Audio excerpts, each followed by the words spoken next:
प्रहार जनशक्ती पक्षाचे माजी आमदार बच्चू कडू यांनी कुरळपूर्णा येथे जनता दरबाराचं आयोजन केलं. नुसत्या मतदारसंघातीलच नव्हे तर संपूर्ण जिल्ह्यातील नागरिकांनी समस्या या जनता दरबारातून मांडल्या. दर सोमवारी या जनता दरबाराचं आयोजन करण्यात येत असून हजारो वृद्ध, अपंग त्याचप्रमाणे रुग्ण सुद्धा या जनता दरबारात आपल्या समस्या सोडवण्याकरता उपस्थित असल्याचं दिसून आलं.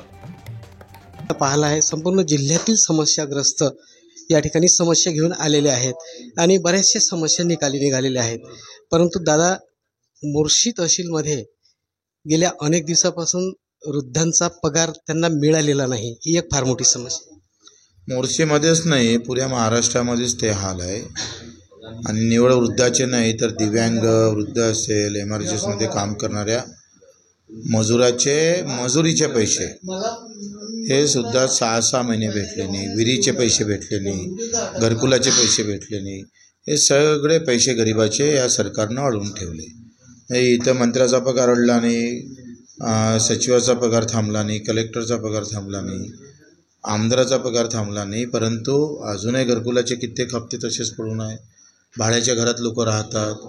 पैसे वेळेवर न भेटत असल्यामुळं घरकुलाचे अर्धवट कामं आहे, विहिरीचे अर्धवट कामं आहे. जे राष्ट्रसंत तुकडोजी महाराजांच्या समाधीपासून जे आंदोलनाची तयारी आहे त्या बाबतीत 8 तारखेला आम्ही आमरण उपोषणाला सुरुवात करणार आहोत आणि त्याच्यात आमचे एकूण 13-14 मुद्दे आहे. कर्जमाफी असेल, दिव्यांगाचं 6,000 रुपये मानधन असेल, पेरणी ते कापणीपर्यंत सगळे कामं एमआरजीमध्ये असेल, दुधाच्या संदर्भात, ऊस, कांदा आणि बेरोजगारीच्या आणि घरकुलाच्या संदर्भात आणि अतिक्रमण नियमाकुल करण्याच्या संदर्भात, मेंढपाळ आणि मच्छीमार ह्या सगळ्यांना घेऊन ग्रामपंचायत कर्मचाऱ्यांची काही मागणी आहे.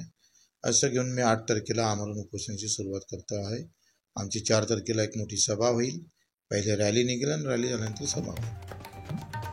अत्यंत जिव्हाळ्याने सर्व समस्याग्रस्त समस्यांचे निराकरण करण्याकरता माजी आमदार बच्चू कडू स्वतः समस्याग्रस्त नागरिकांच्या समस्या समजून घेतात.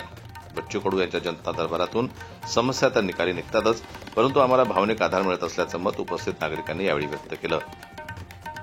जनमत न्यूज करता मोर्शीहून सोमेश्वर शहाणे यांची रिपोर्ट.